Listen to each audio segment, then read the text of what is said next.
is one of the really cool things about doing research. I mean, you don't get this opportunity in clinical practice, right? You rarely get just this sort of playground to explore your own ideas. Welcome to the sOOPR podcast, designed for medical trainees looking to take time out of training for a clinical research fellowship in the UK. Each week, we'll bring you a 15-minute discussion with a leading expert in the UK medical research process, or from a successful research fellow sharing what they wish they'd known before they'd taken their time out. I'm your host, Nikhil Alawalia, and on behalf of the British Junior Cardiology Association and with support from the BHF Clinical Research Collaborative, we're proud to bring you this series. I'm pleased to be joined today by Dr Jaffar Khan, who is currently a staff clinician at the National Heart, Lung and Blood Institute in Washington. He's an interventional fellow at the MedStar Washington Hospital Centre, and prior to all of this, he was a cardiology registrar here in London, working at St Thomas's Hospital, doing his research initially at King's College London. He went on to complete his PhD on novel transcatheter electrosurgical laceration of the heart leaflets to prevent blood flow obstruction from transcatheter heart valve implantation, which we'll hear a bit more about. He was awarded the BSIS Young Investigator Award in 2018 and has recently also been awarded the KCL Thesis Prize for his PhD work. So, Dr. Khan, thank you for joining us. I'm really pleased to have you here.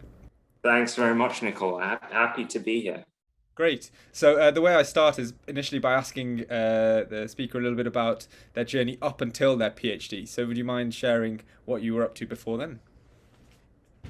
Sure. After finishing medical school, I did foundation training in the Oxford Deanery, moved to Northwest London for core medical training, and then South London for ST3 to ST5 in general cardiology.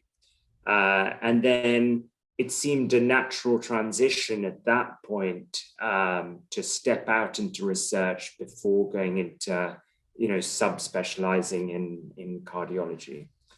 And it's actually, I was very encouraged by all my mentors to step out and do research. And so I was quite lucky to get lots of sort of positive reinforcement to do that.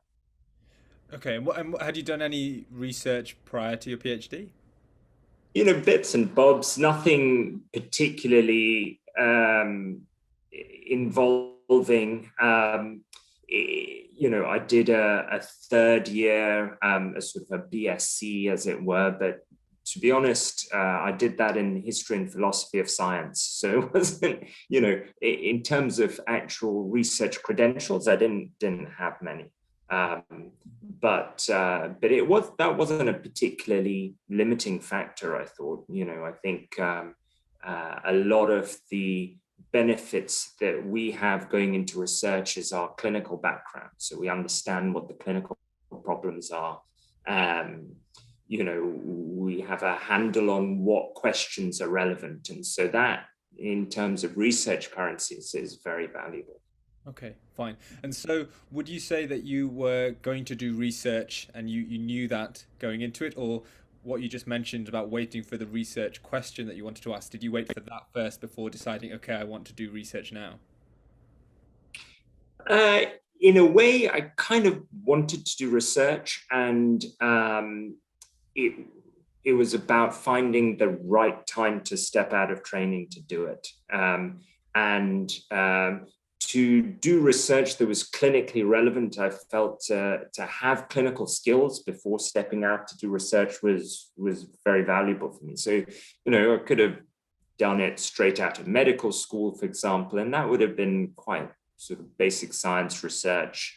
But to actually do something hands-on clinical where you're manipulating catheters, to both have the skills and the clinical knowledge to be able to formulate good questions, I thought, give it a bit of time. And towards the middle or end of specialist training, I thought it was a great time to step out to do it. Fine. And were you always certain you wanted to do something hands-on and clinical, and why was there such an emphasis on that component? I wasn't always certain, but I looked around for on a range of things from, from stem cells through to, I wasn't ever really interested right at the other end, big epidemiology, sort of large clinical studies and registry type of things. But let's say, from basic science up to translational work. And it really was a question of going to different labs and seeing what people were doing. I was at St. Thomas's and in my ST5, and they were doing great work in sort of coronary physiology studies, for example. And in fact, my mentor, Jonathan Hill, he suggested there's this potential opportunity at the NIH in Washington, DC, was in Bethesda, Maryland. And he suggested to go out there and have a look. And I flew over, and it's just a fantastic setup. There's a beautiful large animal laboratory, and the work was very relevant. They were sort of taking problems in the lab where patients had no other options, and inventing new procedures, new devices that they were taking back into clinical practice.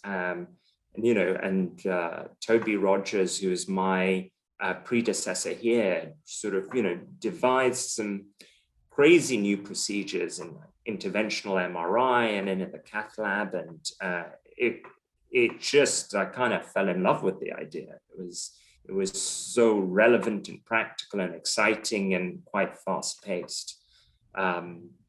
And so really, I guess, to sum up my answer to your question, I kind of tasted a little bit of what was available in terms of what excited me. And this really did catch my interest. I thought this, being in the lab, experimenting on pigs, devising new transcatheter procedures to solve problems in structural heart disease was very thrilling. And so that's the route I went down. Great. So taking you back to the start of that journey, you said your mentor suggested the place to go. What was the next thing that you did to try and get that to happen? Did you contact the lab, or was it like an advertisement that you saw? Yeah, I contacted the lab, and so I emailed the principal investigator of the lab, Robert Lederman, and just sent him an email. And he was in the process of looking for a new fellow. That's why my mentor had suggested it. He was he'd been in the lab previously, so he knew there was a position open. But it involved a few emails back and forth. We then arranged for me to just fly out there for an interview, have a look around the lab, meet all the members of the lab, and then, I think a process of whether I wanted to take it up or not. I think we were both very excited. And there were just a few logistical things about UK trainees going to the US for research, which I think if anyone wants to do anything hands-on clinical, they'll need to just get US licensure, which is okay. You need to sit US MLEs. So I sat those. I got my medical license. They some states accept UK training, and so I got a medical license, and so took good care of a few logistic things, and then went across. And in terms of the research logistics itself, I was a bit lucky because the lab, it's unlike other labs with respect to funding and ethics. So often a lot of these things, you have to write grants and get ethical approval before commencing your research. And at the NIH, a lot of this is prospectively done. So the lab has a large budget to do research and an ethics manual that is pre-written to do experimental procedures in animals. So the pace with which you can do research is incredibly fast. For example, if we had an idea right now, on this call, I could probably do it next week in an animal, which is unlike anywhere else in the world. Amazing. I'll come back to that, but I just want to ask, for anyone who is pre-research, who's thinking about maybe moving abroad, did you have to sit your USMLEs because you were doing research there, or because you were going to be clinically working with patients? Because I was going to be clinically working with patients. And was that the research, because it was clinically relevant to be able to do the research procedures in patients, I need to have USMLEs. But if you have no patient contact, you don't have to have the USMLEs. Fine. And then another question from that stage, you made the decision to go there for your research. At that time, had you thought much about how long you were going to spend in America, and about whether that was a temporary move or a longer term one? Had you had those thoughts? I initially came out for just 3 years, and now I'm in my 6th year here. Yeah. And it's mostly just because things have gone really well. The research was going very well. A few of the procedures, we managed to translate them into clinical practice. I then ran small first-in-human early feasibility clinical trials on those procedures. And so one thing led to another, and the opportunities here are vast. So just sort of kept extending. And so that's where we are. Okay, fine. And so your thesis, which is available online, and I can put it in the comments here if that's okay with you, for anyone interested in this area or wants to find out more, is affiliated to King's College London, and of course they're the ones who have awarded you the Thesis of the Year award. How did you manage to get a PhD from King's College London whilst doing your research in America? All the PhD logistics were handled by King's College. So they provided me with my primary supervisor. They did the sort of 6-monthly reviews of progress. The examiners were found through King's College, and the thesis was awarded through King's College.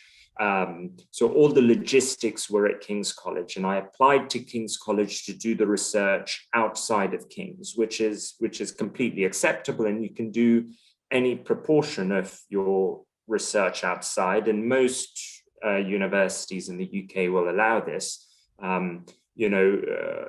Some may require you to do a certain proportion back in the UK, and some will allow you to do the whole portion of it outside. And that's just something that I negotiated early on, and it really wasn't a problem at all.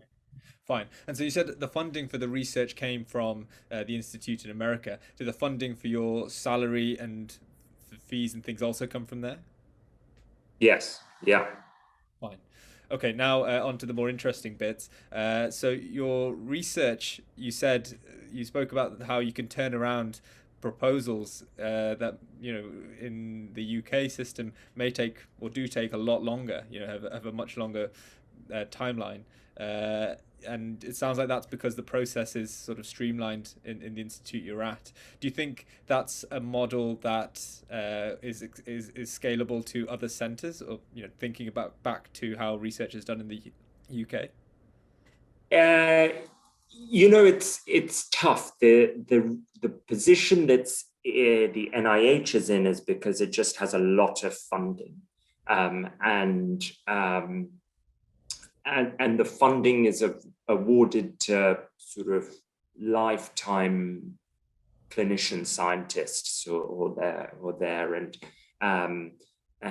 and they're rewarded for the work they've done in the previous 5 years, and given a budget for the next 5 years. And so that allows things to be much more flexible, because funding bodies traditionally are a little conservative, and this is not just in the UK, it's everywhere in the US and globally, because they've got a pot of money that they want to invest in, and they need to see some promise.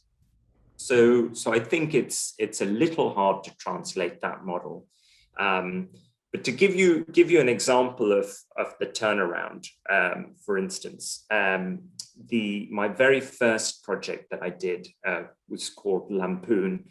I was trying to work on a related procedure. It was a mitral valve repair procedure, and a clinician at Emory University called up the lab and said, "Hey, look, we've had left ventricular outflow tract obstruction after implanting a mitral valve. You guys do cool, innovative stuff. What do you think?" So my boss called me in, and we brainstormed some ideas, and we thought, what if we can try and cut the mitral leaflet using catheters and guide wires and electrify the mitral leaflet down the center? And so the next day, so that night, I went and thought about how I could do it and drawing sketches and all the rest of it. And I had a procedure booked the next day. I just tagged it on at the end of that procedure. And it sort of worked.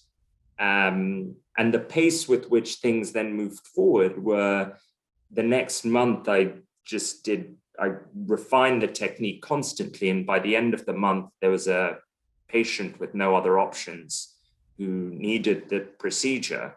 And we flew over to the hospital at Emory and performed the procedure sort of within a month of its inception. So that's an idea, and it's a special example, but it's an idea of the pace with which things can be done and done effectively and safely, without compromising safety. We did all the experimentation we could do in the animals, submitted the manuscript for publication, and then performed the first case on compassionate basis. So, these are the possibilities that can be afforded when, admittedly things fall in the right place. But I think if you have the right mentors, the creativity, a combination of the clinical skills required to do the work and the right sort of questions and problems out there, you can really do a lot with that. So when you got there, how much support and teaching and training did you receive versus picking things up and making it up as you go along? It's the support that I received was in the form of, so the boss at the lab is very, very supportive in terms of making sure you can do things. So he will work tirelessly to remove all obstacles in your path and let you figure things out, which for me is ideal, right? I mean, it means that as the PhD student, you're not bothering with all the admin and logistics of doing the work. And so the path is clear for you to do the work, and you need to figure these things out yourself. That's how a lot of your own originality and creativity can come about. And it's one of the really cool things about doing research. I mean, you don't get this opportunity doing in clinical practice, right? You rarely get just this sort of playground to explore your own ideas. So I think that is a really key step, and why I think stepping out to do research is so rewarding. Yeah. From yourself and from some of the other fellows who I've spoken to, it sounds like the people who really do well and enjoy it are the ones who are allowed and encouraged to do what is interesting and innovative. And I think that's one of the advantages of doing research as a trainee, in that you've got sufficient knowledge to know where the needs are, but also that I guess you haven't been disillusioned sufficiently by medicine to think that you can't do something as outrageous as electrically cut through a valve in the heart. Absolutely. And we're at the age where we're frankly more creative than we will be in 10 or 20 years' time. So I think to be given the license and the opportunities to go out and explore is invaluable. And so I think in choosing a lab where you want to do your research, I think a key question is, how much freedom are you going to get, and what are the opportunities available for you to do what you want? And I think that really is fundamental, because there's so many things to figure out.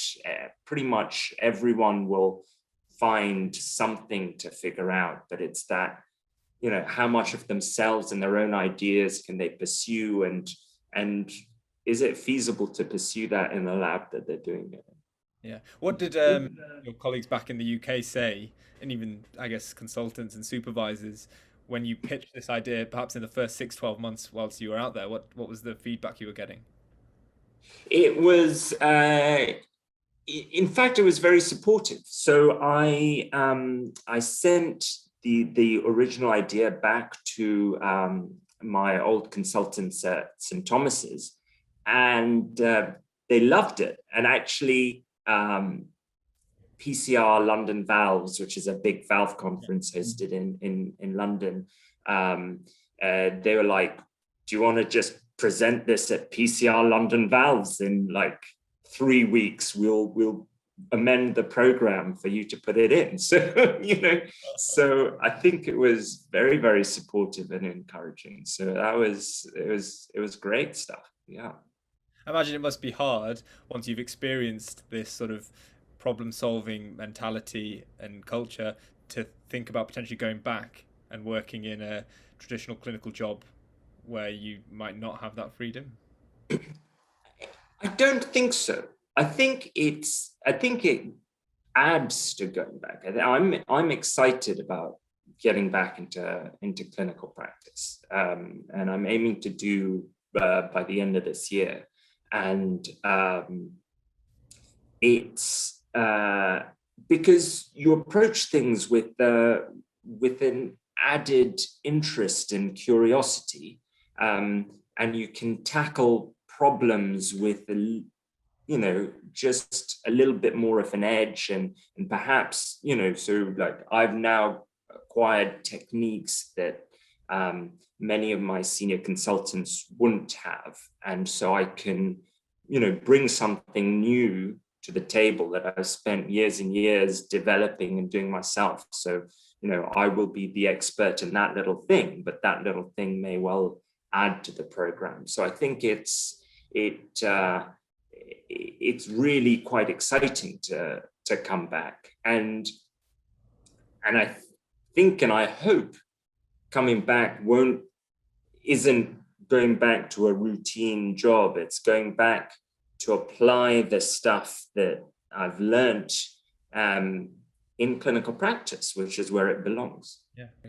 So we've covered lots of different aspects of your work. I was wondering if you thought there was one key message that you would leave trainees who are maybe starting off or thinking about doing research, perhaps in something quite hands-on, as you did, or perhaps something that you wish that you had done more of right at the start of this whole process. Is there any piece of information you would want to give?